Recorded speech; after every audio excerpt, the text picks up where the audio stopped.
Good evening, San Diego. I'm Chief Meteorologist Carlene Chavis, and thank you for tuning in for your CBS 8 Plus weather update. Well, it's been quite a difference when it comes to temperatures. The spread has been pretty wide across the county as we've been talking about excessive heat for one particular area, but then you have mild conditions closer towards the coast. So let's go ahead and take a look at those temperatures. We were a few degrees below seasonal. That was for downtown at 67 degrees today. Now we were a little bit above it, and that was at 83, but that still puts you in the seasonal range west of the mountains. 83 degrees for Ramona today, but the excessive heat, that is for the desert. You're talking 107 degrees today for Borrego Springs, about 7 degrees above seasonal, and that's just getting started. More of that heat is in store over the next couple of days. Now, we did have the marine layer retreat, and as that happens, we did see more of that afternoon sunshine, and even portions of for downtown and portions of the coast did see some sunshine by this afternoon. But now we're seeing that cloud cover rolling right back in. So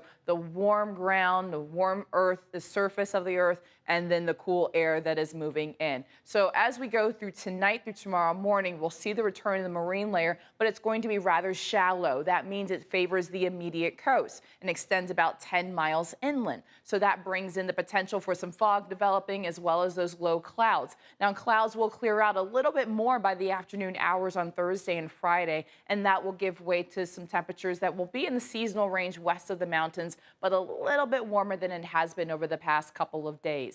Also talking about the inland heat that will continue as we do have an alert for the desert all the way through Friday and a minor slip in temperatures by the second half of this weekend into the start of next week. When it comes to that excessive heat warning, it is for the desert. You're talking about highs between 108 to 113 expected. This is summer-like heat. That is what we are talking about for the desert, with the hottest day still looking to be on Thursday and even holding on to that heat to Friday.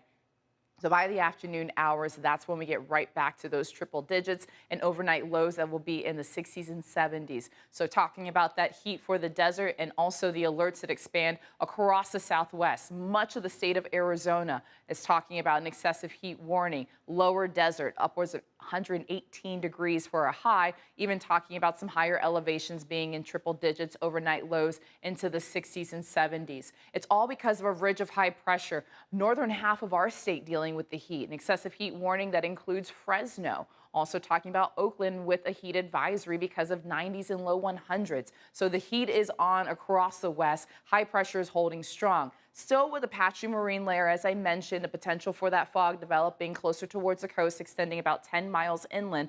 But for most of the daytime highs, by the afternoon hours west of the mountains, they will be in that near seasonal range, maybe 3 degrees below, 3 degrees above. But we're talking about those low 70s right along the coast, as well as the low 80s across inland areas. Then you have the mountains and the desert. Temperatures in the mountains warmer than usual. You're talking about 5 to 15 degrees warmer than usual. But the only area that does have the excessive heat warning, that is the desert with that triple digit heat. So warm to hot out there. Now we're into the summer months. We're talking about June, July, and August. So meteorologically speaking, I know we also have the summer solstice will take place on the 20th of this month, but that's another sign of the start of a different season for summer. So we're into the summer months talking about the heat. Here are some tips to remember in the back of your mind to beat the heat over the next few months. Plenty of water. Drink plenty of it, especially if you have to be outside for an extended amount of time. Taking frequent breaks in the shade if you are outside to keep your body temperature regulated, because you're also talking about strong sunshine on top of that. That UV index is very high, makes things feel even more intense when you're standing directly in the sun. Avoiding strenuous outdoor activities during midday hours like exercising, hiking, anything that's going to have you outside during that time frame of roughly 11:30 in the morning all the way until about 3:30, 4 o'clock in the afternoon. That's when you want to avoid those types of activities, especially when you're talking about an excessive heat warning. Wearing light-colored, lightweight, loose-fitted clothing, that helps your skin to breathe a little bit more. So that's always good. And never leading pets or kids unattended in vehicles. Those temperatures quickly warm up. So just do a little bit of a double take and check before you do exit your vehicle.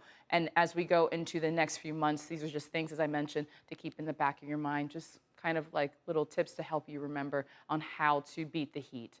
We are also talking about the coast. If you want to be out there, about 2 to 4 feet, you have a water temperature of 63 degrees, a moderate risk of rip currents at our local beaches. Something else worth noting is we have the new moon phase, which is for tomorrow. So an extra pool is being created on those evening high tides, anywhere between about 6 to 7 feet, and that will continue all the way through Saturday. So when it comes to our highs for tomorrow, we are locked into 60s and 70s right along the North County coast. You're looking at 67 degrees for Carlsbad, 72 for Oceanside, also 72 for Chula Vista, 70 for downtown. Basically, you can see where the marine layer is going to extend a little bit more towards inland areas. So Miramar at 72 degrees for tomorrow, Vista the same, but then you get away from that coastal influence, and that's where you have more of that warmth. You have the 80s for El Cajon, as well as for Valley Center and for Ramona by tomorrow, 80s even extending into the mountains, and 110 degrees for Borrego Springs. Your 8-day microclimate forecast has those low 70s for the coast. All the way through Friday, you have the 60s returning by this weekend, and then those 60s take us into the start of next week before those 70s return. So a little bit below seasonal, the seasonal norm of 70, and then warming right back up to that by the middle of next week. You have the 80s taking over the inland valleys. As mentioned, it's in that near seasonal range west of the mountains. Then we're right back into those 70s by this weekend. You got 80s returning by the middle of next week. Those 80s will stick around for the mountains, so above seasonal temperatures will continue in the mountains. Average around this time of the year is actually the upper 70s. So getting away from that from the mountains, a little bit of some cloud cover mix in, some high clouds, and that will be on Saturday. And then you look at those 80s returning or sticking around all the way into next week. 110 for the desert by tomorrow. That's the peak of the heat. Temperatures come down slightly, 103. That's on Sunday. And then temperatures start to trend a little bit more upward into the middle of next week for the desert. Just be mindful of the heat out there. We're also talking about strong sunshine because of that very high UV index, and just making sure you're drinking plenty of water, not just for the next few days, but also into the next few months as we talk about that summertime heat. Thanks for tuning in, and I hope you have a great night.